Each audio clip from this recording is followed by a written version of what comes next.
Hello, friends, and welcome to another exciting episode of Snap Judgments. As I usually am PulseGlazer. I am joined here as my guest hosts fought over who got to guest host by Gunny T. Hi, Gunny. Hello, Aaron. How are you doing today? I'm doing pretty well. How are you? Have you slept in the past few weeks? I think all of us, this entire group is just like crushing it right now. We are so busy. I know you have a ton of things going on. And as was announced yesterday, we have a ton of stuff going on as well. Well, let's not bury the lead. Let's actually say what that ton of thing is, and then we can Sure. get to introducing our guests. Yeah, Golden Gauntlet 2 is happening. It's happening the weekend of June 7th and 8th. It's going to be a 2-day event where we're going to have most of the Swiss happening on day 1 on Saturday, unstreamed. And then day 2 on Sunday, we're going to have a couple more Swiss rounds into the top 16. So that's all going to be streamed. We have some great casters lined up. It's going to be a fantastic event. And really, this came about because of how successful Golden Gauntlet 1 was. Specifically, it was a much smaller event than I think that we could handle, but it was used to kind of like just figure out some things. And I'm really glad that we did a smaller sample size because it really helped us nail down our processes.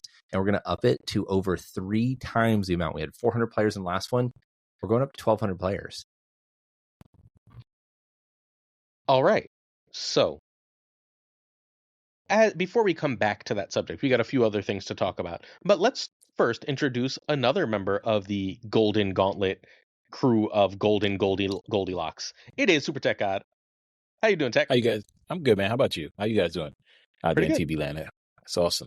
Yeah, as Gunny said, there's a lot of things going on, and we're excited for Golden Gauntlet too. Awesome. Could you tell us how we could find you besides on the Golden Gauntlet 2 broadcast, I assume? Of course, on all the wonderful socials as Super Tech God. Awesome. Please do make sure you go check them out. Great YouTube videos, great Twitch streams. We are also joined by the shortest and best Marvel Snap podcast. It is the one to listen to if you would like to just get in and out, get everything you need Marvel Snap in one shot, and then have a life, unlike, some people here, me and Tech. It is Kier Nimbus. Hi, Kier. Hello, it's me. I'm Kier. And how can our friends find your podcast? Yeah, I'm basically your everywhere. Videos. You're back on YouTube. That's what I was about to say. I'm actually back to streaming and Twitch and YouTube and things at Kier Nimbus. The only thing I don't do is Twitter, because fuck that platform. Wise. Hey, do me a quick favor. Spell your name in case anyone is wondering. Yeah, no, it's weird and Irish. I get it. It's KIERNIMBUS, Kier Nimbus. Thank you very much. Please make sure you check him out. And we are our final guest / host / he's here all the time, but we can't see him because he can't figure out how to get his camera to work. It is Nick the Greeky. Hi, Nick. He can't talk now either. All right, he broke his camera and his audio. All right, it's all right. Fair enough. So before we get to our topics, and we have a lot to get to, we're going to go relatively quickly through this. If you're interested in engaging with our content further, Snap Judgments Pod on YouTube, where I post a video every day, very often 2 videos. I am also PulseGlazer on Twitch, where you can watch this podcast recorded live, and I also tend to stream about 5 days a week. If either of those sound good to you, please do come check it out. It would mean the world. All good? All good. All right. Let us move on to Zorn, the new card that came out this week. Zorn is a 2/3. After any 3 or 4 curse card is played here, move it to another location. Let's kick it off with Kier Nimbus. What do you think of Zorn? I gotta be honest, I was really, really down on this card. I thought it was going to be really, really bad. I think I've come around on it. I think we underestimate just how many times you want to play a 3 and 4 cost on the last turn specifically. I think Zorn adds a lot of defensive utility that I thought that he'd be lacking in. The only thing that I'll say about that whole thing is I think his synergy in move is a lot weaker than I'd like it to be. Like, I thought that he'd have a place in move decks, but he's very quickly getting phased out of the ones that I've seen. So I think he's okay. I'm not going to put him in like 10 out of 10, but I think he's like a 6 out of 10. I think he's a lot better than I thought he was. That makes sense to me. Tech? Yeah, I'm enjoying Zorn to the max. I was high on it, and I definitely still am. It's a very great card. I run it with, of course, Red Wing because of Infinite, my favorite card. And in that list has been doing phenomenal things. Not only is it a great defensive card, it's also great to help get, Red Wing out to pull another card on the field, or of course play things like Vulture. And yeah, great win rate with the deck I've been using, and I'm having a blast with it. So definitely Zorn is, for me, I'm gonna say 8 out of 10.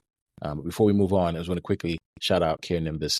I love the wonderful cloud blazer.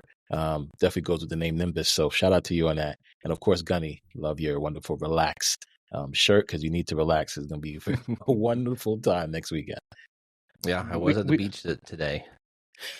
Wow. It is the last beach day. The last beach day for Gunny. We weren't going to announce this on air, but Kier Nimbus and Gunny are related. They're actually cousins. This is your That's crazy. That's awesome. Oh my God, this is your, I lost the name of the daytime host show who did that. Somebody help me here. Like, I got no, yeah. All right. Nick should be back. Nick is back. Nick, go ahead. I'm here. Sort of. I think so. Unless my computer max. decides it says no. But yes, I am here. Hi, everyone. Apologies for the lack of camera. It's going to be a fun thing to try and figure out after this. What are your thoughts on Zorn? My thoughts on Zorn are he's definitely a card, but I do see that I think he's limited in move, and I don't know if he is the most ideal card to use in a move deck when there are other options. I still think Topaz is a better play for that. I think Zorn provides some interesting counterplay from being on the opponent side of things. One of the things that I noticed, I was playing someone who was doing a semi-move deck, and being able to capitalize on that lane by moving the shield and moving Zorn into that lane while no one else being able to play, 3 or 4 cost cards there is an interesting tech point. But I think he's got some work that he needs to do in order to kind of find his place. I don't know if this is it, but it's definitely a different card. So I'll give it that. And I will be completely honest, and because of Golden Gauntlet 2 coming up, I haven't played Marvel Snap. So I have not got a chance to see this card or play with it. But I will say, I'm not going to spoil what we're going to talk about in the future, but I do think there's a particular card I want to talk about in conjunction with Zorn when we get there. So, okay. I like this card, but I don't think it's very good. I think that's where I land on it. It needs one more good target. Yes. Right? Like its targets are Red Wing and Vulture. Like you can do other things with it. Like I've had a reasonable amount of time just chucking things and then later on in the game playing a Hydra Stomper and just being like, look, that Hydra Stomper's 11 power. I played a 3/11. It's a lot of work for that. Tetatonic, who's hanging out in chat, built that list. It's really, really fun. But its main uses, its 2 main uses are being really good for Red Wing and being really good for Vulture. And like, if there's a third target, all of a sudden this is a card I like and want to run. But for 2 targets, I'm so blah about it. Like, it's fun because I like just chucking cards, right? But like, I don't think that's good. It's just really fun watching cards go flying all over the place. Mm-hmm. There is a joy to that. And that's the thing, is there are sometimes going to be cards that are fun, but not competitive. And that's okay. Like there's this other card that I forget what his name is, but he loves playing this card called Infinite. And it's a fun card, but I don't know. Infinite might be the best deck right now, but that'll be a subject for later. I know. Don't spoil it. Fair. Yeah. I don't know. Like, everyone coped themselves into believing. That's how I used that right? And that's how the youngins say it. They coped themselves into believing that 2099 was going to go back to being a 4 with this, which would be reasonably cool. But like, I don't even know if that's enough because 2099 still kind of sucks. But like, we're so close to something. All right, enough of Zorn. That card was not interesting enough to warrant too much conversation. Everyone's like, I think it's fun and sort of sometimes good. Okay. Let's talk OTA, and then we're going to talk Golden Gauntlet in a fairly informal way. Let us kick it off with Storm, who is now back to a 3/2. She no longer works if you play Legion right after her, but Storm War Machine Legion still works, and that's how you would do it. So this changes actively nothing about why she got nerfed in the first place. Before we all talk, I just want to suggest one thing. We know Merlin is coming in a week, and Merlin, one of his spells is a location change.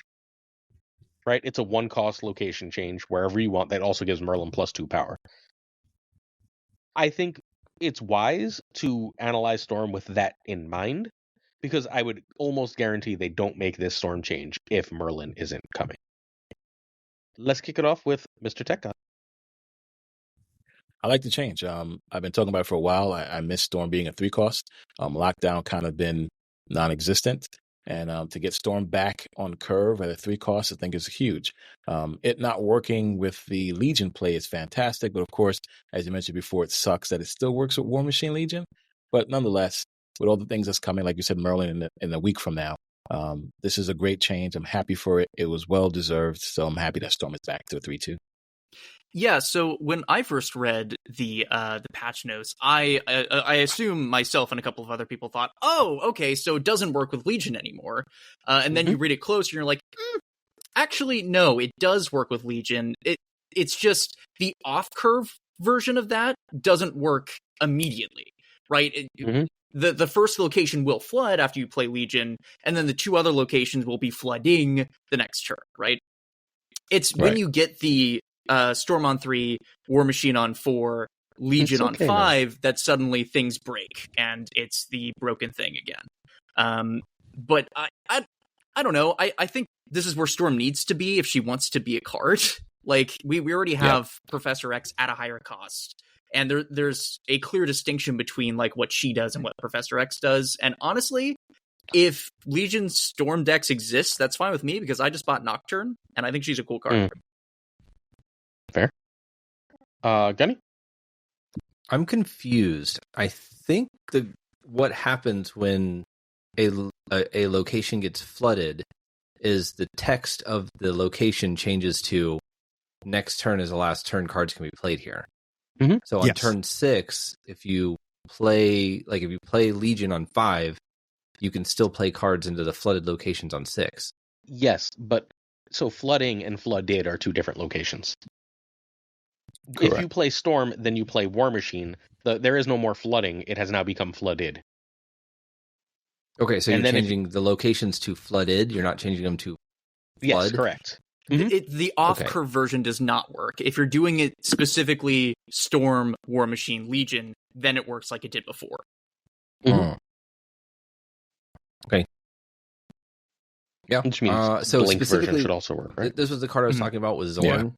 You could possibly use Zorn on 2 and then storm that location on 3, and then your opponent basically can't play there. So that was the one, like on the following turn, they wouldn't be able to play there. So that was one interaction I think could possibly be used for Zorn. Is it good enough? Probably not. But it's interesting. I'm glad to see Storm come back down as a 3-2 because it does open up some cool things, especially things like Miss Marvel, doing the old Miss Marvel stuff with the flooded locations, even if you're not just trying to do War Machine type stuff, or even in the War Machine deck, just to give you a second option if you don't end up getting the War Machine line. So I really like that, and I think it's a cool way to play. Yeah, I'm happy to see Storm come back. It's nice that she can exist a little bit. Whether or not I think it's going to be dominant like it had been in the past, I don't think so. But it sure will be for a little while, and it's probably going to be annoying for the people that didn't like it. But I think it's a bit of a less annoying solution to being able to do lockdown. But I don't know, is lockdown just fully dead? Are they never going to bring lockdown back? That's the question that I've got. Lockdown is now Clog. Yeah, that makes sense. That's what they morphed it into, right? Like, which takes more work and has more counterplay versus Lockdown that you can't really do anything about. But for a week, everyone's going to get really annoyed at this. Like, it might be fun because we're recording this the night of the OTA, but what's going to happen is people are going to start playing Storm and then snapping. And unless you also have an immediate answer, you better have an answer or like run, right? Like, because you're just going to lose more cubes. You can snap back if you think you have an answer, but you better like really have an answer or hope they don't call your bluff. Like, there's going to be a rough week of this. Right. In particular, Sizer had the move version of it that ran like Vulture and Infinite. Like, it ran Storm, War Machine, Legion, Infinite, and then it just ran the move package. And I see literally no reason for that deck to not still be tier 1. It was the best deck in the game before, and I would expect it to be the best deck in the game now. Like, it beats Bounce Move because Bounce Move can't handle Storm. Right? Like, it doesn't need to do anything. Like, it doesn't need the Storm, War Machine, Legion to win because it's got Storm to just win a lane, and then it's got move cards. So, like, it can just throw a freaking card into that lane and win it that Right. way. You're throwing like a 9 to 15 power Vulture in there, you're probably gonna win your Storm lane, right? Like it's too easy. I don't think that this is going to be healthy, largely because of the existence of War Machine. But I do think that Merlin chases it away straight up. Like, I don't know if you can try to Storm in a world where Merlin exists. Like, think about how hard it is to Magic when everyone is playing Thanos, right? Mm-hmm. Like, all of a sudden your life just gets really, really difficult. Now we're trying to Storm in a world where everyone is running Merlin, and everyone has access to a location change. Right. At one cost, right? Like, it's not like that's a hard location change to fit in. It's not like, yeah. But I do think it's going to be a rough week. Like, it's going to start out as everyone going, oh my god, Storm's back, Cerebro 2, other fun things. And it's going to end with everyone going, oh, this happens in 20% of games still. That's really a lot. True. So, we shall see. Well, and one of the things with Merlin too, just I was looking at his card. I mean, there is a 1 in 3 chance you don't get that until the very last turn that he comes out, and then it kind of limits your ability there. Sure, well, it's only 3, but he's got 3 spells and he comes out on 2, so it's possible. But yeah, but like even risking, right? Can you snap into that?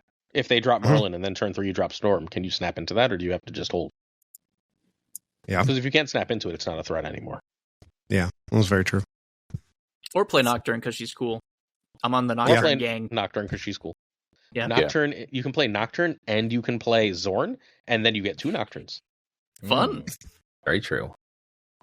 All right, we ready for Toxidoxy? Yep, 2-3. What do we think? Let's just do same order and keep it going.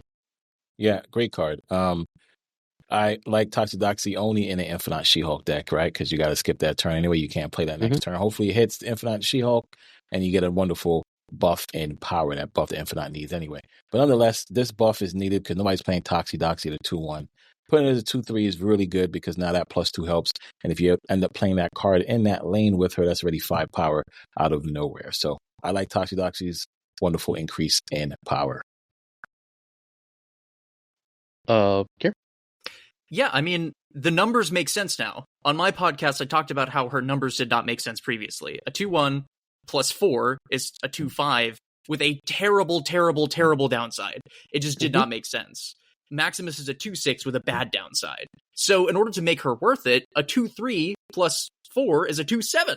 A 2-7's good. It has a really bad downside. I think it will see some play, probably not a lot. And that's where I'm at with it. Gunny? Nick? Oh, sorry, Nick. yeah. I don't care. I have no idea what Doesn't order matter. you're in. Go, Nick. You've messed me up at the beginning. Now I don't Nick's know. a dark. I've ruined it. It's beautiful. I think this is a card that would fit in like the Storm War Machine style deck with the needing to skip a turn. But what are you going to take out to put Toxie in? I think that's the question: is what card comes out to put a 2-3 in that gives +4 that requires you to skip that turn? I don't know. You don't have to skip the turn. You just can't play those cards that turn. You can't play those 2 cards. This is true, right. but Yeah. yes, this is true. Yeah, I don't know. I've never really played with the card. I've never really seen it played. I don't know the play rate of it. I will check that after this, but I'm guessing it's relatively low. And I think, I don't know. Again, it's a 2 cost. We've talked about 2 cost count constantly. What 2 costs mean to the game, and they're some of the most powerful cards. I think you play it on 4 with Psylocke if you're playing an Infinite She-Hulk deck. So once you do skip that 5, at least you're going to play Infinite She-Hulk, and hopefully those 2 cards get hit. I mean, that's what I see her as. You play her on 4, not on 2. But you can, and you have many ways to do that now, right? Because Jennifer Kale comes next month, so you can do Jennifer Kale, and then you can also just not do that and instead play Gwenpool, and you have just all these different ways to the same path. So I think we're trying to fit Toxidoxy into decks that already exist, and I think one of the things I built a Surge deck was specifically in mind that it did not care for the most part what order it played the cards in. It was a hand buff deck, right? But my goal was I didn't want to have this Surfer list that was using Surge and then like it hits things that didn't matter. So I took Surfer out of the deck. It's basically a Surferless Surfer deck. I think Toxidoxy could fit in a hand buff deck like that to where it doesn't really matter what you're playing when. All you're looking for is those bonuses, right?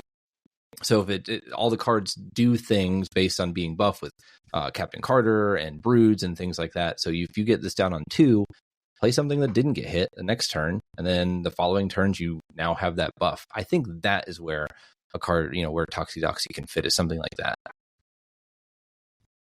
Yeah, I think hand buff has to Agreed. be it's like other main home, right? 100%. I think So- we're getting close. That deck, I climbed almost all the way to infinite with it. So are you willing? I've hit infinite with the hand buff before. It's definitely doable. Are you too willing to admit, Tech and Gunny, that Butt, for bringing the most original deck in the top 8, got to buff his own card? Yeah, he sure did. Yeah, so Butt got to, for being like top 8 and Yeah. being like, as Yeah. I believe Cam said, the protagonist of the tournament. They were like, you guys were like, all right, pick a card to buff, and then he just got to buff Toxie. Admit that's Yep. what happened, and now Yeah. everyone wants to bring a cool deck and not Thanos. That's to the definitely what next- happened. Right. To the next There you Golden go. Gauntlet, right? 100%. Correct. Yep. It's a fun card. It's not going to be great, but hand buff is getting close. Like they just Yeah, keep it's getting seeding close. more hand buff stuff. It's eventually going to hit its critical mass, right? Like Agreed. it's just they're like every other season they're like, here's another thing for hand buff. Here's another thing for hand. Eventually we get there. It's unfortunate that so many of them are activate. Activate sort of sucks, but whatever. All right. Hercules is, I don't know why I'm umming so much today. Whatever. Hercules is now only affected by your cards. So your opponent's shield or whatever will no longer ruin your life when you Yeah. play Hercules. I Yep. put these in the wrong order too. I definitely put these in the wrong order. Shit happens. Doesn't matter. Tech, We're fine, go. but yeah, Yeah. I'm happy with Hercules. I always despise my opponent being able to move stuff and use Hercules before I do when I want to use Hercules. So I love this change, love this buff. Yes, only work with my cards because, of course, I played Hercules. I put all the work to put Hercules on the field, and you get to use it before I do. That sucked. So super happy that now they made this change. And yeah, this is a great change for Hercules and for move in general. If I'm next, I'll say I think the biggest problem Hercules has now is that Topaz exists, and you probably just want to play Topaz instead. Like Hercules is cool. I think this does make him better, but Topaz says I do what Hercules does, but I'm more consistent. I don't know. I don't know if he's going to see play, but this is helpful for him. Nick? Thank you, Gunny. Yeah, I like the fact that he's only on your side. I really like the fact that he's not Me too, stealing your move and your turn, which I think is really nice to be able to add that benefit to him. Again, in a move deck, is this a card you're going to put in over something else? Maybe now, maybe he has a bit of an identity with the fact that he only moves yours. I can see a whole lot of stuff bouncing around, but Yeah. I think for a lot of the move stuff, I look towards people like, Sizer. And obviously Sizer's not going to play something that's not the optimal thing, but I don't see a lot of people that do play move. Not that there's many, but not many of them are playing Hercules. Like, I don't know why you would pick this outside of something else unless you are early series and you don't have all the cards. And then maybe if you want to do a move package, I think he fits. or you playing Phoenix Force with multiple man, right? Then you don't care where that card goes. Multiple man Phoenix Force. Just put them all over the board. So I think Nick hit the nail on the head there, which is now it is an option. If you were putting this card into your deck before, you were running the risk of it not being able to perform and do the thing you need to do. Now you can always count on it doing that thing. So now it's at least a contender to be put into different move decks, and I really like that. Good change. It's really good with Sam Wilson. I don't know if Sam Wilson is a card that exists anymore, but it is really good with Sam Wilson, where you go shield and then you play Hercules on the Sam Wilson lane, and then when you move the shield, it gets the buff, and you can get that buff every single turn. Then turn 4, you can end up dropping a Craven in there, or you can drop Craven in another lane, and now they're both getting buffed every time you do it. It's reasonably decent now. It's not like freaking amazing, right? That seems really good as a Hydra Stomper. Yeah, you end up with a really so there's a deck I was playing. I actually played 2 games with it before stream that basically did that. I think it's actually literally the second dinner auto build of Zorn that runs Hercules and does stuff like that, and runs Sam Wilson and runs Batrock and runs Hydra Stomper, and it felt really solid. Is it going to overtake the other move decks? I don't think so. The other move decks are really, really good, but it's cool to have another really fun thing to do, because I think move is both complicated and kind of solved, which is boring. So giving us a new tool is at least interesting. agreed. Amen. Annie Nihilus, yeah. gets an extra Nihilus power. that's perfect. That's it. It's great. Bravo. 5/8. Let's go. Listen, that's it. I mean, people weren't playing it as much, right? people are playing Clog without Nihilus. They use Viper more because Viper is more fun and is a cheaper cost. And you can do other cool things like that Gunny Clog list. You didn't need a Nihilus for that. So, I mean, I'm happy Nihilus got a buff, and I think that's really it. Make it a 5/8 to hope that people actually start playing the card more. Mm-hmm. Yeah, I think Second Dinner does this from time to time. It's the hey, look at me point buff. So Right. We'll see what it does. Yeah.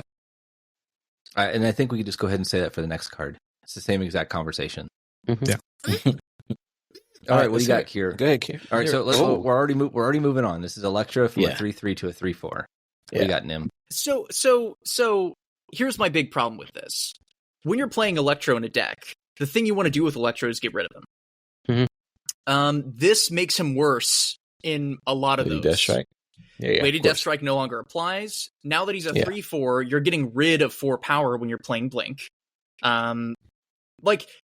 Is it so impactful that I think that it doesn't warrant a buff?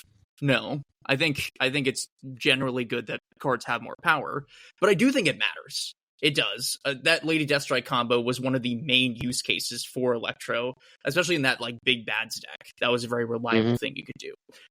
But I don't know. I think the fact that he's so restrictive, I think warrants a stat line like this. Like his benefit has been usurped by a lot of other cards, so I think this is fine. I think this helps on misses when you Electro and you don't get the ability to get rid of it. Don't you just die then? Like, you know what you do when you Electro and you don't get rid of the Electro? Most of the time, the answer is you lose that game. Not always, because sometimes you're just playing big stuff. It's slightly better in War Machine decks, right? It's an extra point of power, and you don't care about the restriction. Right. But yeah, the fact that the fact that you lose some synergies, that's the thing I'm worried about. Cool. My only other Annihilus take is that if Thanos goes away, I will test this card. This card is utterly useless into Thanos meta. Not only do they have Cosmo, they fill locations so much faster than you. Yep. Like, you're just, what the hell are you doing with your life if you're playing Annihilus into a Thanos meta? So hopefully, like, Thanos is actually gone. I'm unconvinced. Anything else to add, Nick? Because you didn't actually talk about this too. I like Electro. I think it's a fun card. I don't know if it's something that is... I don't think anything's really going to change. I think he'll still exist in the War Machine decks because they need that ramp. And it's just another way of getting ramp. But yeah, it's tough. You're losing out on the fact that, you can't just destroy him with Lady Deathstrike. You can't just destroy him with Lady Deathstrike anymore. You can't easily just go, oh yeah, let's toss him away. I don't care. I think he has a different purpose now. 3 minutes later. Yeah, I think he is still a card, but I think he's still just as limited as he was before. Okay. All right. Cerebro. Oh, sorry. Yeah, take it. You got it. It's yours now. This is your podcast. Take us, Tech. Oh my goodness. Cerebro got so much love, guys. Going up to a 3 cost and now also giving +3 power versus +2. I mean, this is the Surfer that everybody wanted to come back, right? Especially Cena, right? Bring Surfer to give +3 back. Well, no, here's Cerebro to give you +3 back. And he's a 3 cost now. I think him, Mystique, and even Moonstone, that's going to be very dangerous, right? Depending what Cerebro list you put them in. I think this is a great change. I think this is awesome for Cerebro. Now he can be worked in more packages that help out 3 costs like a Surfer, or just being that powerful, giving +3 to all those cards. I mean, this is great. Make people a Cerebro believer now. So I'm pumped to see what people do, what lists they bring with Cerebro that also integrates things buffing Cerebro like Surfer, etc. Yeah, I think the paradigm with this card is it has to be insanely powerful or it's not worth running. Because there are thousands of things that can disrupt this card, and it doesn't even have to involve the other player. Sometimes you just get like a monster, and that's it. Your strategy is done. It's over. Right. So like, I feel like this is extremely warranted. It's one of the few cards in this game that's going to have that +3 power tag on it. I think it deserves it. Yeah, I think Cerebro needs the buff. I do not know if that's going to dramatically change it, because we've always said with Cerebro, the biggest issue is that it just takes the smallest issue and you're toast. You have issues with locations and you don't draw your Luke Cage. Well, there's a game that's gone. I think Cerebro is a game that really has to have someone who's really committed to it, like Dexter. I know Dexter is incredibly committed to Cerebro, and Cerebro did do better than I think most people expected in a certain thing that I know we're talking about later. But I think this is one that, like Kieran has said, I think this is the 3 power buff that is the one card that might actually keep it, unlike every other one that has been completely dumped. Yeah. Besides Galacta. Yeah. Yeah. That is another surprise that we're not seeing that here. But I don't expect Galacta to be here. Like at all. I don't think that card needs She's a nerf. 4 I think cost, that- so she's good. Yeah. Well, Yeah. She was. Decks don't exist. Like Galacta's nerfed and like 6 or 7 decks just stop existing. Right. Gunny? I don't really have a whole lot to add. I think that they've kind of hit the nail on the head. Dexter's real happy. So, sorry. My big take here is that this is how they sell us Esme Cuckoo at the end of the season. Like, Esme is an amazing Cerebro card. Cerebro 4 is probably right now the best Cerebro. They fixed Storm, so Storm, this is now a Cerebro 2 is potentially back too. Cerebro 3 is fine, right? Like, that's where all the tech cards live, so that'll always be a thing. But I think 2 and 4 are probably right now better. And ultimately what this says is I can play Cerebro 2 and Cerebro 4 with the cards that go well in them. Let's see if they can be meta. And I think Cerebro 4 has a really good shot. I think that deck was really, really hard to beat if locations didn't beat it, or you weren't playing Affliction. You were going to have a really hard time beating that deck just because it puts up so much points, and now it puts up even more points. And Esme is an absolute requirement. Prodigy is an absolute requirement. So now they're like, go buy Nocturne our new is cards. a requirement. Yeah. Yeah, Nocturne is clearly a requirement. Yes. So like all these new cards, they're just like, go buy them now. And like, so you have to go buy cards for this new deck that they get to by buffing an old thing. And like, I don't think it's a buff that breaks anything, but it puts something into the meta that also requires people to spend money. So it's just win-win. And someone who doesn't want to spend money, go play Cerebro 2. That deck still works. I do think it's notable that Cerebro's power was just under bar, right? So adding 4 points of power to a lane, it matters, right? When you spread it over 3 different lanes. Yeah. Yeah. All right. Let's talk about the other changes that should have been part 1, but I copied in the wrong order. Strange Supreme loses a power. Tech? Yes. It is for the card, but I don't think Thanos. I think Thanos should have got a little bit more. I don't think it should touch Strange, but I get it. Strange needs to be nerfed, and I think this is to make a big difference. Strange is still going to do what it do. It's a very tough card to beat, even with Shadow King or anything else you're going to do with it. So to me, this nerf doesn't really matter. I know it's supposed to deter people from playing Thanos with Strange, but I think people are still going to play this card in the Thanos list, so it doesn't make a difference now. It does.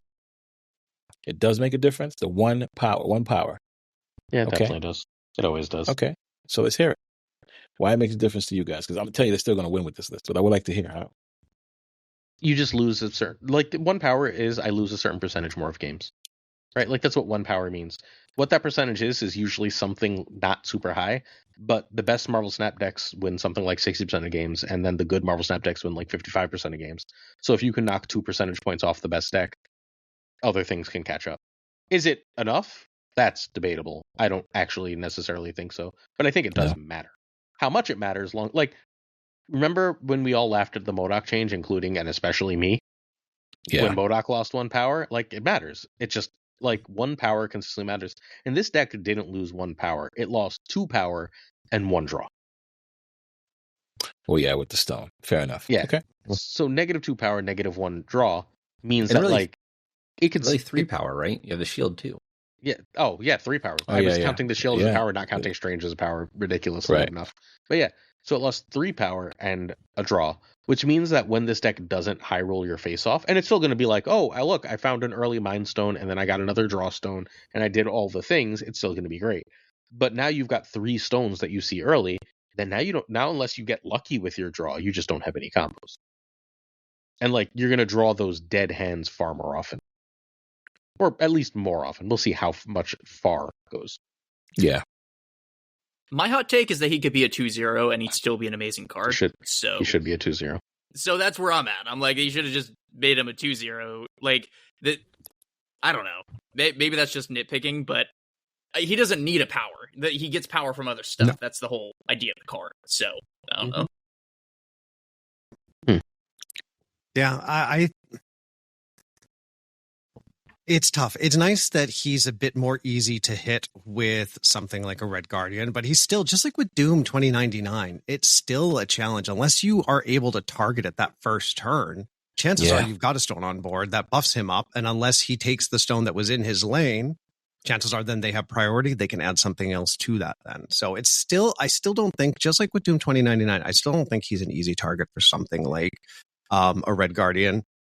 But I do think that loss of power, the combination with the other nerfs, I think you have to look at it as the whole picture rather than just the limited. I agree. I don't think if that was all that was done to the Thanos deck, I still think the Thanos deck would be crazy. But I think the fact that that combined with the other changes really take that deck down. And that just goes to show you the fact that they had to inevitably nerf 3 cards surrounding that archetype in order to try and pull it back a little bit. It says something.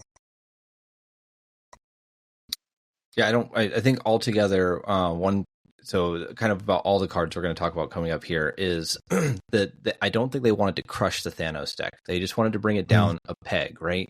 Because Thanos being good is a good thing for Marvel Snap, I think. I think it's a fun deck. There's so much that it can do. People are a bit tired of it because it's the best, right? So if they could just bring its power down just a little bit, let some other decks exist, that's whenever I think Thanos is in a good spot.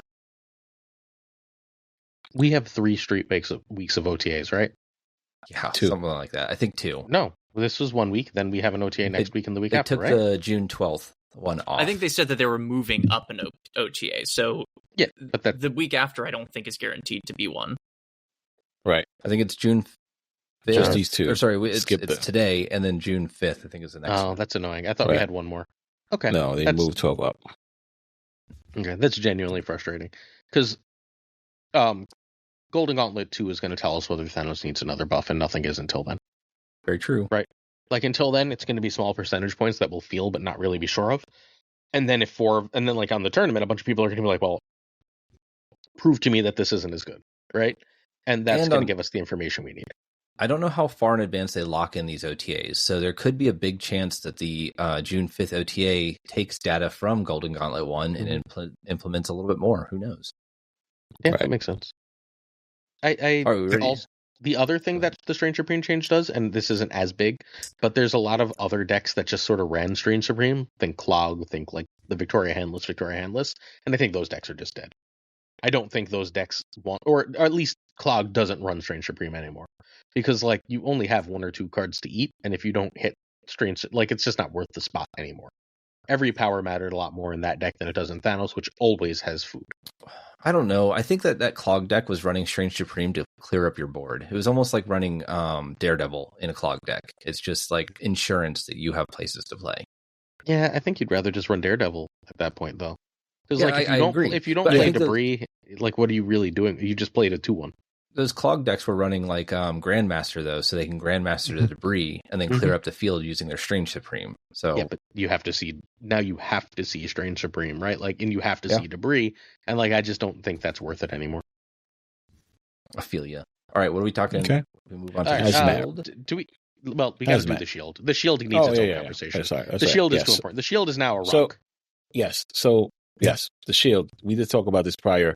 I felt this was going to happen because, people were upset that they could just win Death's Domain and all those other locations with the 0-1.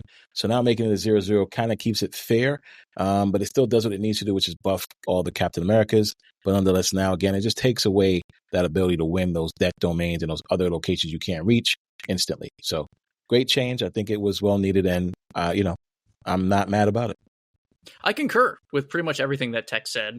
I think this card has a cool concept. I think that the flavor is really strong. But that 1 power made a difference in a ton of games where it would not have mattered otherwise. I think now you have to invest if you want that shield to be a meaningful body, which makes sense to me. There is something to be said about the fact that this really makes it so if you don't draw Sam, it is an active downside most of the time. But I think that's okay. I think that's fine. It's a general use scaler with an ability to synergize with pieces like Mockingbird, with move cards, with a bunch of other stuff. I don't think that's necessarily a bad thing. I think this is fair to me. Yeah, I think the big win there is not free winning lanes that are unreachable by other players. And thematically, I want to talk about that because you touched on that, Kieran Nimbus. Thematically, what is the difference between a shield lying on the ground and a rock? Nothing really, right? It's not a character. It's not doing anything. So why did it have power? Like if you're talking about like a battlefield where people are fighting Mjolnir. and whatnot, like what is a shield doing? Yeah. I also like that it's a shield that's a circle and now it's 2 circles up top. I don't know. Yeah, I'm so glad that this is done and over with. I think this is something that either that or it needed to turn into like an actual tool or equipment that didn't have cost or power. But I understand the complexities of doing that. I think having that guaranteed priority at the start of every single game, I think is a bit too strong for Sam. And I think we saw that dropping the power down of Sam, dropping the power down of the shield. Guess what? Nothing changed really. I don't think anything changed in his play rate, really, not substantially. Right. So maybe there's a chance that this kind of limits that. This is a really big hit for Prio Surfer. That deck needs to be rebuilt, right? The Surfer Makari deck that basically said if I've got the shield and Makari, I automatically have Prio, so I can run Negasonic, and Fenris Wolf is now significantly hurt by this. I think that that's really what's hit most, because all the Scream decks are still going to want this. All the, like, if you're running Batrock, you're still going to want this. If you're running Thanos, if you're running Ongoing, you have to have it. If you're running Thanos, you have to have it. So I think this is still in enough of the same homes that I think this is largely a Surfer hit, because I think Surfer is the one deck that really might cut this, because both this, like the best decks outside of Thanos got hit pretty well. So this hits Surfer, Hazmat hits Affliction, and then I guess Move actually just is never going to get touched in any way, shape, or form because 17 people in the world play Move. But like everything else, this is a hit to like a specific deck, because all the other decks that want it are going to run it still. I do think that Sam should have gotten the power back. I think he should be a 2/3 with this being a 0/0. Like drawing Sam on the last turn still feels terrible, but at least if he's a 2/3, it's slightly better. And I think that that's enough for me to be like, I really wish Sam got that power back. Hopefully they decide to do that. This breaks a lot of the Carter synergy for Surf. It weakens it. It just weakens it. It says that this is more of an ongoing Thanos Scream. This is still going to have a lot of homes, but also I think they also need to open up. And I know some people really hate when I use this as my logic for changes, but I think it's genuinely how they do it.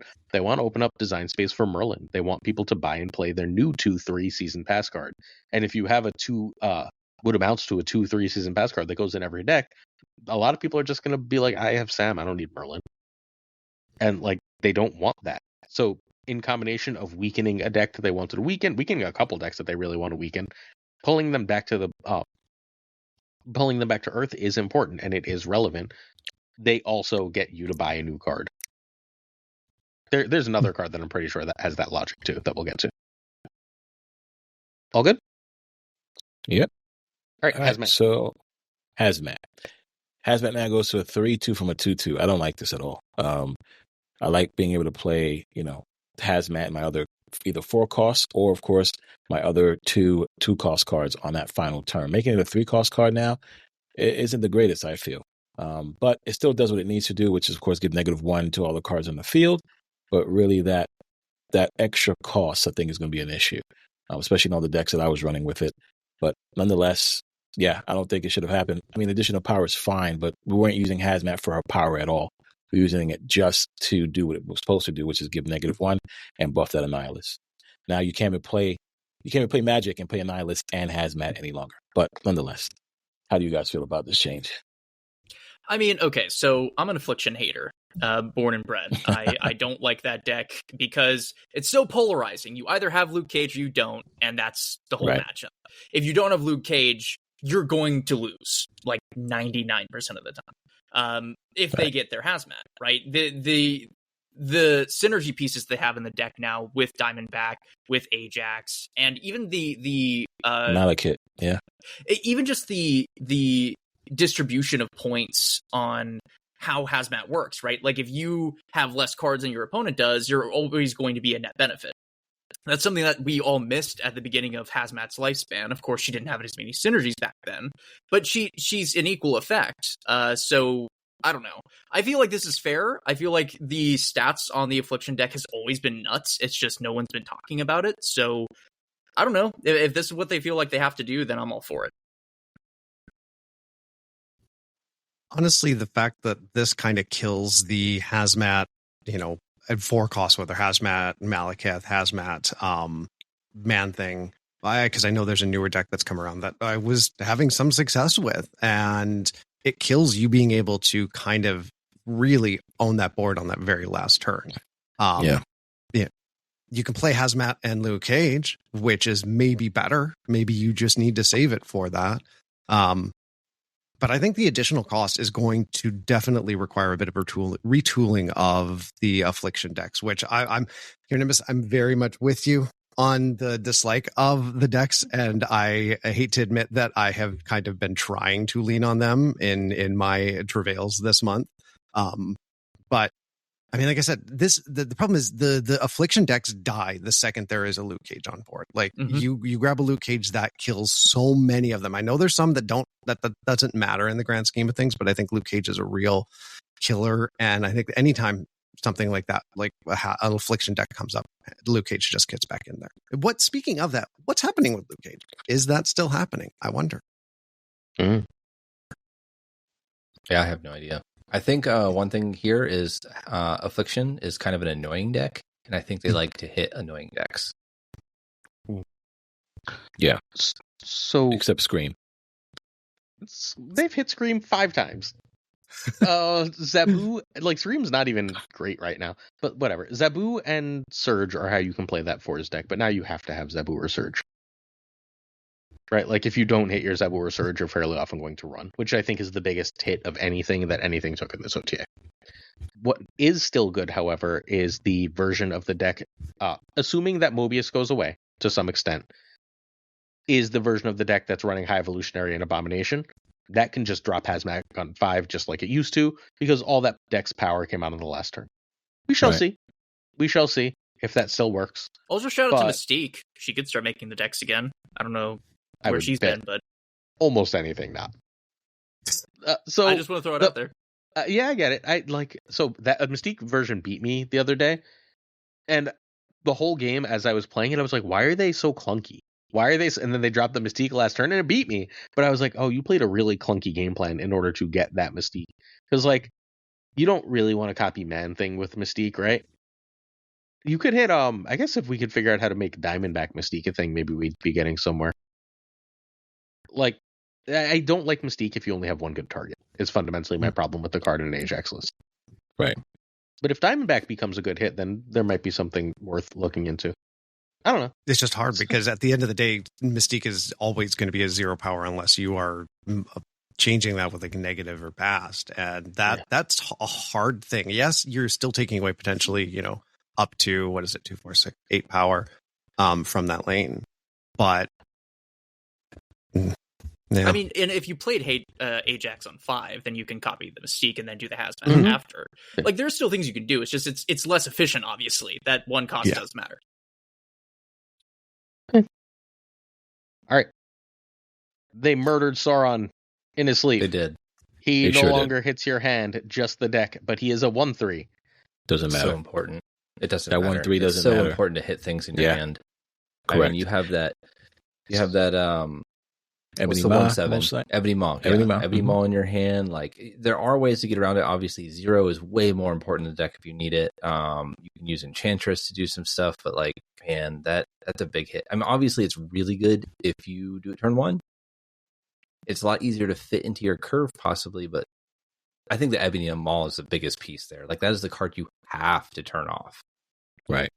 And I mean, listen, also, the only good thing about this is now, when you used to play Sauron in the past, you have shield armor in your deck just so you could protect said card. So you want to play armor early, then play Sauron. But now, if you have armor in your hand, you have nothing to worry about. You can play the Sauron and your armor still survives. That's the only good thing about this change. Other than that, this is horrible. Yeah, it's bad. it's a nerf. It sucks for Sauron. It's one of those things where it's like it's now the Zabu effect, where if you get it on turn 1, pretty great. If you don't get it on turn 1, progressively worse until it's bad. So that's where he's at right now. Yeah, I can imagine a bit of sadness, especially from you, Tech and Gunny, playing the big dumb idiot style deck. Like this was the thing that made Sauron decks live, and I think the fact that it's only in your deck, I think you're really running into issues, because if you get a good draw and you've got all of your big boys in your hand, what do? Like, you can only zero Enchantress and do whatever in but so many lanes. I'm interested in seeing how much this impacts the deck, because I think the deck doesn't really work without Sauron being able to have that full encompassing thing. I'm not disappointed by it. Enchantress sucks. Yeah. Playing Enchantress turn 6, like, not great. No. This is a Nightmare change, right? Because Nightmare goes in that deck, and they can't have Sauron and Nightmare. You can't have 2 Saurons in the Sauron deck, right?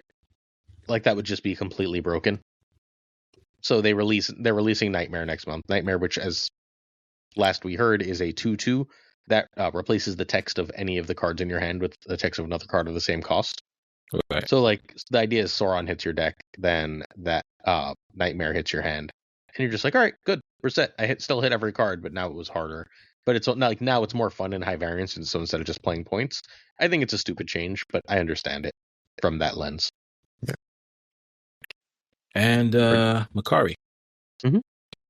Wow, she got a straight bullet.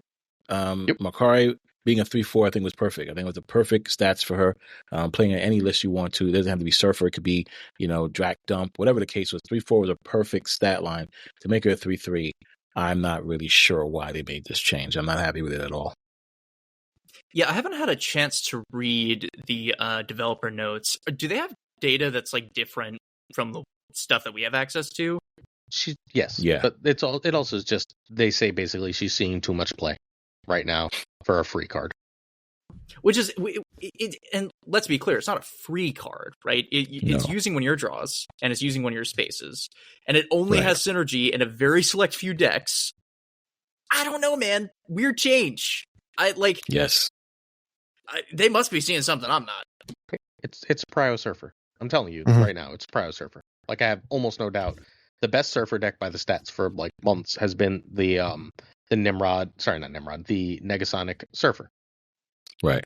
And like, just that deck really wants Prio. Getting a free 4 power and the shield was what that deck did. That can guarantee Prio, which means your Negasonic is guaranteed to hit the turn you want it to hit. And now that deck is -2 power, and it has to be fundamentally rebuilt. And like, Surfer still probably will be great, but that version of Surfer was particularly like not fun to play against, right? Because it's Negasonic in your face, it's gladiating away your cards, it's using Fender, it's just doing a lot of annoying things. And so that's what they want to get rid of. They don't like that kind of annoying gameplay pattern. Kind of like what I talked about with Hazmat. Sometimes they just hit annoying things. Yep. So, and that's not a bad thing. Like, I think Surfer's a very good deck. Surfer's had a lot of time in the limelight, and I still think it's a very solid deck. I don't think it, Yeah. There's just going to be a new Surfer. It's fine. Hey, look, let's talk Golden Gauntlet, because Gunny's got to go soon. Sorry, Gunny. That was a double-sized OTA compared to what I thought it would be. Golden Gauntlet. So first, let's start with Gunny and Tech. How did this come about? Where did Golden Gauntlet come from? I'll let Gunny go ahead and speak. Golden Gauntlet really came from the Creator Gauntlet. So when we were working with Newverse for Creator Gauntlet, we obviously got in tight with some of the Newverse employees there and just started spinning ideas. One of my main goals was to bring competitive Marvel Snap to the community. I think that's a huge thing. Like, there was so many tournaments that were done that were really creator spotlights, which is awesome. Those are the people who pour their life into Marvel Snap. But there's also a ton of really great players out there. Derek, great example. Great player, not a creator. He's he's a student studying. He doesn't have the time to be able to produce content, but a fantastic player. And now, so bring it back. Creator Gauntlet was an idea, and then we were working with some of the Newverse folks to kind of bring this about. Well, when Newverse shakeup happened, that kind of fell off, and then we finally got in touch with Brady, who also really wanted to bring competitive Marvel Snap to the community, and we just worked together, and we're able to finally push through the idea of Golden Gauntlet 1, which is honestly what we were going to have this entire conversation about before the news came as of Tuesday, I think was when we found out that it might be happening. And then the community found out literally like an hour after we got the final approval for Golden Gauntlet 2. So it was nuts. It's been a crazy past couple of days, but really the goal is Brady's been a fantastic driving force behind bringing the Golden Gauntlet to light. And I'm very excited to see where it goes. There's tons of potential.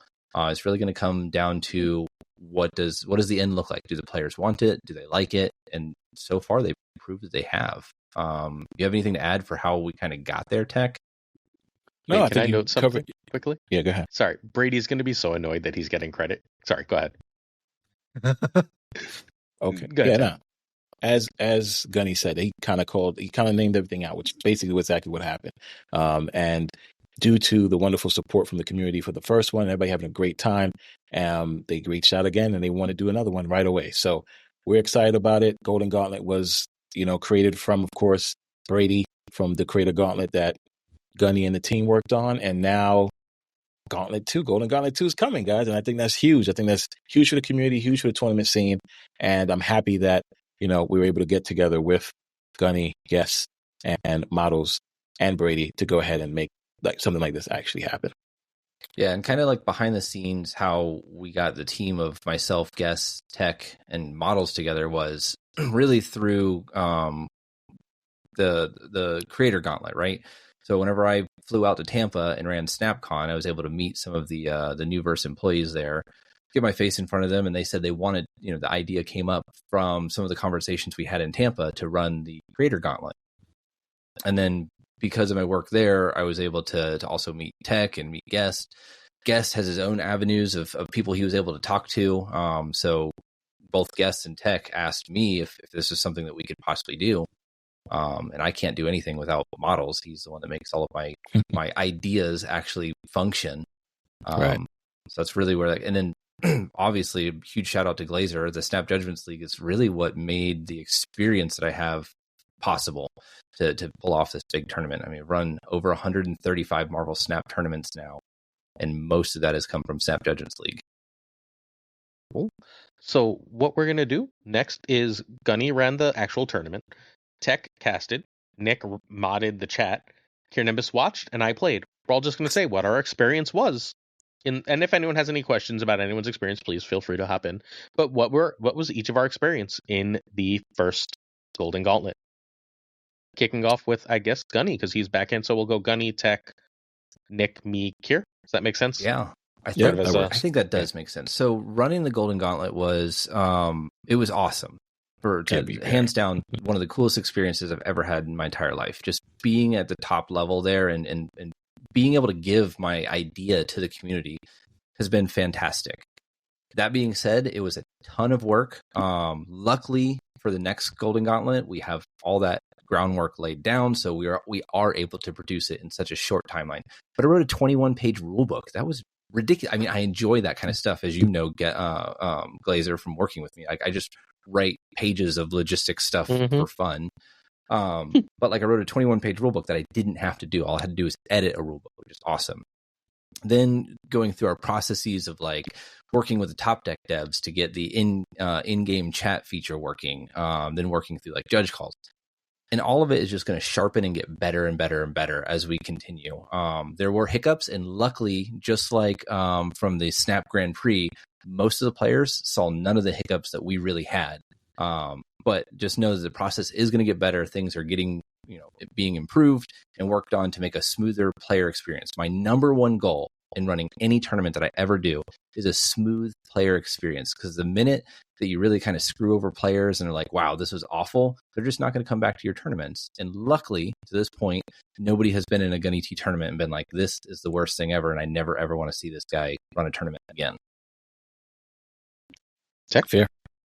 From the casting point and also working in the back end, getting the first matches, getting into the production with Guess and sending those matches up to him and K and Best, and then casting afterwards, it was a great experience. So as you guys know, I've done casting for other events, whether it be Power On or even my own Discord. So casting is always a great time, always a great opportunity to actually see matches, talk about it, and enjoy it, and give that feedback back to the community so they can actually see and interact and see how chat loves, the plays that are happening, etc. So for me, being able to cast at the Golden Gauntlet was great. It was an honor to be able to cast, especially the finals two, alongside guests and KM Best. So it was a great experience, and I know a lot of people enjoyed it and loved it.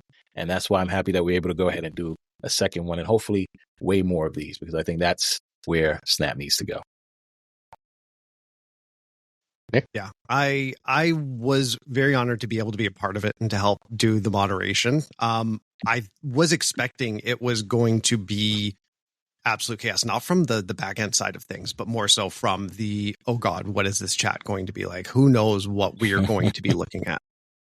But it was amazing. It was incredibly chill. There were some, bits here and there that, people got a little unruly in chat, mostly because people are still humans. But in the grand scheme of things, it was nothing. There was no situation to where we needed to ban anybody. There was no situation where we needed to really meet behind the scenes and say, okay, we've got to watch out for this for next turn, because the community as a whole is a good group of people. Like, the community is why I am where I am today. The community is why I think a lot of us are in this position in streaming and content creation, is because of the people, the supportive nature of everyone shines through any of the small bits of dissension here and there.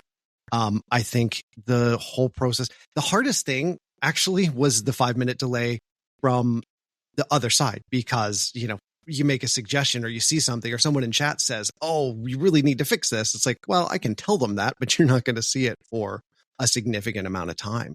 Like, any small hiccups do have that weird delay there. So having that production team, like Gunny was able to correct a lot of that stuff. There were a couple things where I was like, oh, what about this? And Gunny's like, I've already got that under control. And 99% of the time, that was on lock. And if it wasn't, it's the kind of thing to where it's just like, we can fix that next time. We can make sure that that doesn't happen going forward and find ways around it. I think people are just going to be more and more excited as it goes on. I think people were really, really there to participate and communicate and connect with the rest of the community, the creators and the other players. The joy of seeing people that weren't content creators was just really fueled in that chat, and I think it really made that experience even better. But yeah, it was an amazing experience from the participants that were there viewing it, and I was really happy to be able to help keep that going and keep that flow going. I just want to touch real quick on something Nick said there. And as a team, we've all worked together quite a bit. Like, I know Nick, he's the one that helped me build this awesome computer right behind me here. Obviously worked with Tech and all these guys. And because we work together so much, we can almost predict where somebody needs to add a little extra effort. And that piece, I think, is what really made this event special, and hopefully what continues going forward, is when you build a strong team like that, you don't always have to ask for somebody to do something. They're probably already doing it. You're just kind of checking to make sure if it happened. All right. So yeah, that's amazing. Sorry, go ahead, Nick. No, that's all. I was just interjecting. You take it away, Glazer. So I played in the tournament. I played an atrocious deck. I went a wonderful 2-5. Both of my wins were from the two sweetest words in the English language, default. I got a bye, and I beat a person who showed up 25 minutes late because I was already well gone from looking at that screen by the time they turned up. So I played a terrible deck, and I had one of the best times. I had a genuine blast. It was my longest stream ever, just because I was having so much fun. Hell, after the stream, I went and had a watch party in the Discord. You had a watch party. I want to hear about that. It was genuinely a blast. We ended up doing a 4-caster thing where the finals were cast, and then Prashant and I casted it as well on the Discord for the people in the Discord. It was so much fun. I love competitive Marvel Snap. I've been a big proponent of competitive Marvel Snap. I think I've watched a lot of competitive games, whether it be real sports, missing that Nick game hurts, or whether it be things like Magic or things like the Game of Thrones card game or whatever else. And everything I've watched, there's nothing like Competitive Thrones, because it's so fast moving, because it's so high stakes. Everything moves really quickly. There's so much strategy in every single card move, in every single play. It's the best time. There is nothing like it. It's very hard for me to imagine competitive Marvel Snap not succeeding because of the sheer drama it produces. because almost every game, even games when someone is really, really unfavored and someone is really, really down, it feels like it's really important and really powerful. I love Marvel Snap. I'm very, very thrilled that this is happening in the community, that some really great people are in charge of it and bringing it to us. This is going to succeed, and friends, you probably want to get on the ground floor. How was your experience as a player with the logistics of it, from sign up through actually playing? Easy, right? Like, you just sign up, you check your email, which is always my strongest point, as everyone who knows me will tell me. Emails are going away. Oh, are they? All right. Yeah. Well, so Nick checks my email for me. It's fine. And then deletes all my old emails. We're doing well. We're doing well here on Snap Judgments. We have AI for you that could do that. Do we? It seems good. So everything was really easy. Like, getting into games, finding my rounds, everything was stupidly easy. Finding the decks, everything, like, I had literally zero problems from start to finish. It was incredibly easy. I didn't even delay my stream. I figured if anyone felt like cheating, let them cheat. Right? Like, sure. I promised my community I would play a better deck next time. I don't know if I'll be able to play in the next one. I have plans Sunday. I've got to figure out if I should play Saturday. If I do make it, then I can't play Sunday. Like, should I just hang out and chat for the day, or like just host a bunch of watch parties and And just for the record, for the watch party, we didn't use the audio, so we said you have to join the actual Twitch stream so that you can get the audio from them, so that we can. So like they had to be in both places. And this way they were just getting like bonus commentary and extra stuff. And thank you for the raid, Mr. Ika. But yeah, so maybe I'll do that. I haven't decided yet. I'm dying to play. Like, so one of my best friend's birthdays is tomorrow, and I had dinner with her tonight earlier, and our like family plans, like she had just had a baby. Her baby is like 3 months old. Are that Sunday, and like. Obviously, there was no Golden Gauntlet when I made that, and it's killing me. Like, I want to cancel so bad, but both my wife and my best friend will murder me. So I'm not sure how this is going to work. Well, look, you just play Saturday, and you see what happens, and you make decisions afterwards. If I make it, it'll be too late to cancel. I would just have to ditch you guys, and then I would feel guilty for that. So, like, I could try and cancel now, but, like, thank God my wife's not in the room. She was just in the room. She would literally be just standing there glaring at me, like, with death in her eyes. But I don't know. Either way, I'll be there. Like, whether I'm actually competing or I'm just a part of it from like hanging out in chat or doing watch parties and whatever else, I will figure out a way to be a part of it, because it's too good to not be. Like, if you're not, like, I understand everyone has lives. Part of the reason that it succeeds, part of the reason that Nick had such a chill time, is because despite Marvel Snap being fast, like, it was made as a fast thing for like the TikTok generation. I'm convinced that's what Second Dinner thought. They were like, the TikTok generation is going to love this fast gameplay. It's like a card game for them. But what it really meant was busy adults are able to find time to play a game, right? Like, I can play 2 games of Magic, or I can play 20 games of Snap. And like that means the audience tends to be a little bit older, and that older audience tends to be chiller than a bunch of hyperactive uber whatever kids. Yes. So like that ends up really benefiting the community. So just going to hang out and being part of the community, this is something you want to be a part of. Talking about being part of the community, Kira Nimbus, you were part of the community watching this event. Let me hear your experience. So, I mean, first off, let me just say, as a viewer, I think you guys touched on it. There were a few hiccups. I viewed about 4 hours of it. Obviously, I work, I do things in my own life. I was not able to watch the whole thing, but I kept the stream open, and I caught about 4 hours. Every hiccup that I saw was handled pretty quickly. The casting was amazing, and genuinely, my favorite part of the whole thing was just seeing people that I know, that I'm a huge fan of, getting to like interact with each other, both in the chat, both in games. Like, genuinely super, super cool. It's not often that you get to see like such an Omega collab. It almost felt like the Smash Bros of Marvel Snap. You got like Guest and KM Best in the same casting booth. That's so cool. I've never seen that before. It was really, really fun. And then, of course, PulseGlazer touched on it, but he did that watch party thing. I was there for that. It was super fun. I got to hear 4 casters going at the same time. Dude, genuinely, it was a super fun experience. The chat had all sorts of memes going on, especially with that deck that Butt Squad brought. Holy crap. The amount of pogs in the chat. super, super cool. Jen, you guys knocked it out of the park. It was an amazing experience to watch, and I loved every minute of it. So kudos to you guys. Seriously, it was really well done. And I think I really appreciate you saying kudos to us, but really the kudos has to go to our top performing players. We could not have choreographed Everyone a better Facts. last few games, right? We had Desmond live that did his opponent had 8 cubes and he had 2. Clean sweeped it all the way back up, right? We had our finals. I think both of our finals matches, semifinals and finals matches came down to like whoever loses the next game is out, which is just so amazing. You can't choreograph things like that. So just amazing play coming from the top players in the world is just the highlight of Marvel Snap.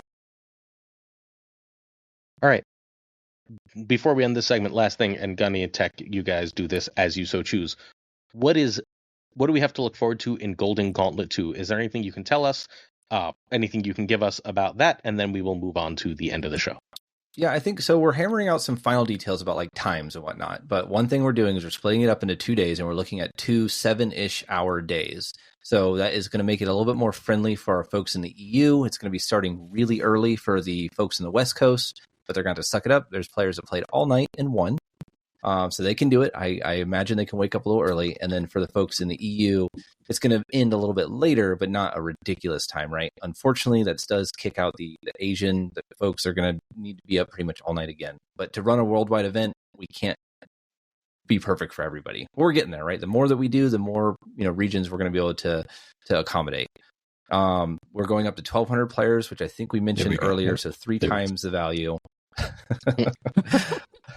Yeah. And then we're doing a top 16 instead of a top 8, so that'll be really cool. Other than that, I think sign-up's going to be a lot easier. So specifically how we're going to do it is instead of doing emails and Google Forms and whatnot, you're going to look for a post made on the Marvel Snap official news section of the official server. It's going to lead you to the tournament server. From there, you just need to put in a couple of commands and you're signed up for the tournament. So it's going to be just a much, much smoother experience for the players, I believe. And we're going to miss. So what we were really kind of capitalizing there is because of the emailing people and the sign up process, we kept losing players along the lines, right? So we're trying to avoid losing as many players through the different steps. And I think it's just going to be a much smoother experience for everyone. And I'll tell you this, if we fill this event, which we are going to, we still won't meet the number of people who applied for Golden Gauntlet 1. So we just need to keep working on our processes so we can continue growing it to 3K players, 5K players. Who knows? Golden Gauntlet 2 is going to be awesome. Yeah. To touch on that, it's going to be bigger and better. That's basically what it is. Gunny said everything that listed everything out. That's what I got to say for it. It's going to be bigger and better. Yeah. More players, more casters. It's going to be a fun time. Yes. All right. We're going to let that be the end of this segment. Gunny, if you've got to run, you don't have to stick around for the end sections. I know that you've got guests. I will dip out. I do have I am in my office / guest room. So there's a guest. Hey, guest room. Leaving very early tomorrow morning. It's the guest gaming room. Sorry. I'm going to let them take their room and go to sleep. Before you go, Gunny, I just want to say congratulations to an amazingly produced tournament. Like you and Guest, behind the scenes, all of that stuff just really kicked it out of the park. Like I saw you constantly going through and doing so much behind the scenes. So I just 10 out of 10. Well done. Thank you. And thank you. It took about 2 days of recovery before my brain finally was like, okay, you can do something else. All right. Go, do family. Much love. We'll talk more to you later. All right, let's do variant of the week. We actually 3 of us picked one variant, and that means that one person picked a different one. Here, go. I know who that is. Yeah, it's me. Hey, so all of my Electro variants suck, and so I went on SnapFan and I looked at those ones. This one to me looked so cool and dynamic. I really appreciate the visuals on this one. For audio listeners, the pose that he's doing here reminds me a lot of like Spider-Man in a way, like just the presence of the lightning coming out of his hands. He has them crossed over his legs. He's shouting. You can see sparks coming out from his mouth. Super, super cool. I think that this is a really good showing of Electro. And I like that it's similar to his classic design, but you can see that there are some changes there. All right. The rest of us chose the Jacinto. Yeah. Mr. Variant, please. Yes. To talk about Nimbus's own Electro, that Electro definitely gives me Jamie Foxx vibes. You remember the second Spider-Man when he went to go grab the poles of electricity in Times Square? That variant gives me that vibe every time I see it. And I do like that variant as well. But Kim Jacinto's Electro gives me super Dragon Ball Z vibes. Love him running like he's about to attack you right now. That's what it looks like to me. He's coming forward towards you with his hands full of electricity, and whatever he's flying past, the electricity is just ripping up the ground beneath him. It's a phenomenal Electro variant. That's why that is my favorite Kim Jacinto Electro. Nick? It's Kim Jacinto. I mean, I think the fact that there are only two options here, and I will admit, that is a very good Electro. And I like that you also, last week I picked an unreleased one, and I think that's a smart idea because you're getting it out to the public. The Jacinto one was part of the album that I needed to get anyway, and I was very upset at having to get it, but I'm not upset anymore. It's such a cool card. That Electro is released, by the way. Oh, is it? Yes, When did it come out? Of course you do. Last week. Oh, I did. What the hell? Oh, yeah. Okay. Clearly, I'm not paying enough attention. Yeah, no, I missed it. I'm really pissed about it. I saw the release date on SnapFan, and I was like, I didn't even see it. I didn't see it either. If you check out the Super Tech God weekly variant videos, you would know when it comes out. Just FYI. Guilty as charged. I do. I watch both yours and Prashant's every week. Some of my favorite video. There you go. Thank you. Yeah, every week.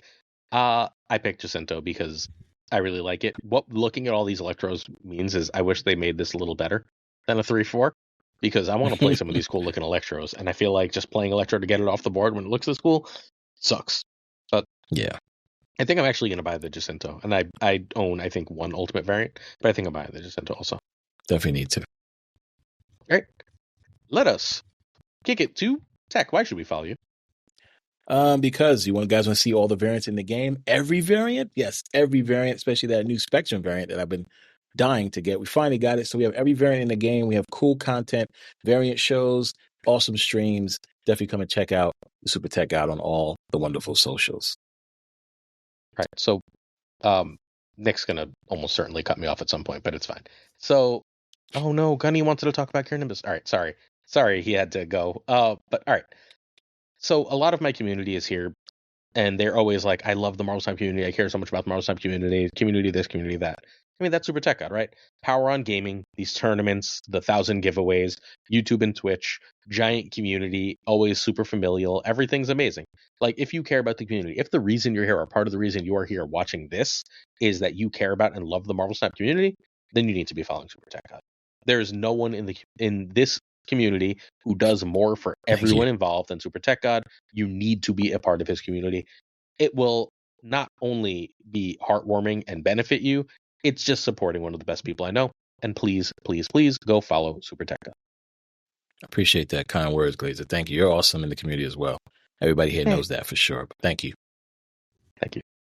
I'm gonna have to drop a couple special words too, considering it's boss man, but Tech, the way you interact with people, meeting you at SnapCon, being able to see you in the real world, your generosity, your care for humans, your care for this community and the game, and the fact that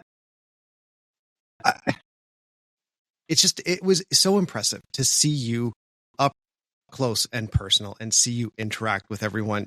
There was no hesitation with interacting with people, with connecting with people. The amount of effort that you've put into making your streams, your content, and your personality shine is unbelievable. And dude, I do not know how you do half the stuff you do with the time you have. Like, I don't know if you just never sleep and you literally have invested millions in some technology to just keep you awake. I don't know how you do it. I literally am constantly, I will sometimes just have days where I'll finish my day and go like, how does he do all of this stuff? I just don't get it. So, I mean, just kudos to you for helping this community exist the way it does. So thank you, my friend. I appreciate that. Thank you, Nick. Really, thank you. Also follow the Marvel Snapcast. It's a really good podcast. Yes. I listen to it every week. It's not listed here. Thank you very much. Delightful podcast. Thank you, guys. So, all right, James. Why should people follow you? It's one simple reason. Do you like a guy that posts infrequently, but makes short content that you can digest at a reasonable rate? That's me, baby. I make one stream a week, one video a week, and one podcast a week. You can follow me everywhere at Nimbus, and that's my plug. So there's this piece of content that It's Guessa Gaming created, I don't know, 6 months ago, a year ago. Time has lost all meaning. That was why I unfollowed every Marvel Snap creator. Do y'all remember that? Yeah, of course. Yeah, that content's thesis was that Marvel Snap is a game that's meant to be consumed in short bursts. It's a game that's meant to be vertical. It's a game that's meant to be fast. And the content should reflect that game. And that resonated with a lot of people. And for those of you who that resonated with, Nimbus's content is absolutely perfect for you. It is that content in its perfect form. I'm going to be completely honest, and I'm going to upset some of my friends saying this. I don't listen to most Marvel Snap podcasts anymore. My podcast time is in the car, and when I'm home, I'm either with my family or I'm doing Marvel Snap stuff. So in the car, I very rarely listen to Marvel Snap stuff, just because I don't have the like I just need a space in my life that's not Marvel Snap. But I do find time to listen to The Infinite sometimes, because it's just so short. Because I can do that and listen to other things. Plus, I listen to all my podcasts at 1.5 to 2.0 speed, so it really goes fast. But it lets me get through this podcast and lets me get through this content and still have my space for other things. And I think that's really important, because Marvel Snap's a 2-minute game that's stupidly addictive. That, trust me, you can spend 12 hours a day thinking about and working on. You're gonna have to give me the trust that is 100% true. Agreed. So, given that that's the case, having something that you can do in a half hour that gives you a really great snapshot into everything, that has a genuinely shocking amount of depth for the amount of time it is beautiful, and you should genuinely support this content. Well, thank you. That's very nice of you to say. Absolutely, it's true. Also, Gunny listens to every episode, and he wanted to say a bunch of nice things, but then he had to get out of the guest room. Yeah, no, he mentioned it earlier. It's called really sweet. The Infinite. That's just beautiful. Yep. Yeah. Yep. For multiple reasons. It's 20 minutes. I'm not an Infinite player. There's a lot of reasons to call it Infinite. It's great. Yes. Agreed. Infinite is also Mr. Tech God's favorite card.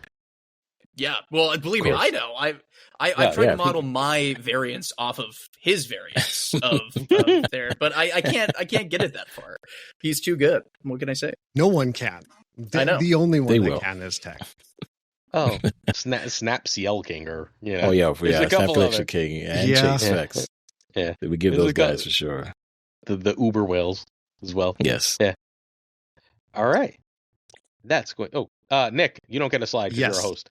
Tell us about your non-existent content, except you're here all the time. Yeah, I'm here all the time. I am actually planning on streaming. I really am. Before we go any further, Tech, can you help me? Can you help me bully this man into streaming? Oh, good Lord. Believe him into streaming? Bully him into streaming. He needs to stream. Yeah, why is he not streaming? Every time we talk, he complains that he's not streaming, and then tells me that he's going to stream that day. And then why don't you stream, Nick? What's the problem? Because I'm too busy with other stuff. That's the problem. Is I was in part of this community because I was like, I want to stream, but at the same time, it's like I really like helping. I like being able to help. You have to make time. I even had time, buddy. I know, but all of you amazing people, I like helping you out. I love doing the podcast. I love being in the back end and being there to help support people. I think that's it, is that part of my brain has just been like, I like to be able to help people. And if I can find time to help people, and that takes away from my time being on stream, but it's helping other people, especially people that I care about. You could do both. Yep. This is fair. Say hey, help people on stream. Yeah, or stream with people, right? Say, hey, Tech, can I come stream with you? Yeah, of course, let's go. This is you're fair. on my You could be live right now. This could be literally airing on Nick the Greek Geek as well. This is true. You could also I adopt. need to. Queenie's hilarious. You could adopt the strategy Hannah, that I welcome do, on which is you block out a time in your life, 2 hours, you make it happen. It's that easy. This is, and you know what? This is. I actually bring this up to my therapist, and I'm happy to admit that because it's just like I want to stream, but there's all this other stuff, and it's just. But I think the thing is I've always been a helper. Like I remember, oh my God, this brought back memories of my SnapCon power on video of looking for the helpers. And it's absolutely true. And that's why I wanted to be a part of it. And I get to be a helper, but I do need to stream more. I do need to make it a more regular thing. I blame my kids. I actually enjoy the time with my kids. And usually when I'm going to stream is when they're around, but they don't go to sleep. They're adults. They're adults. This is the problem: is they're in their 20s, they don't go to they're sleep. up as That late makes as my sense. ass is. Okay, well that makes sense now. Well, okay, they do go to enough. sleep, but it's just usually during the day. Way late. Oh, during the day. Okay, that's fair. Yeah. All right, Nick. How can our people find you? I have 3 days left this month. I might be able to stream every single day. Nick DA Greek Geek on Twitter, Instagram, Twitch. I know Twitter's the hell site. That's why I'll call it Twitter. But I'm putting up for it now.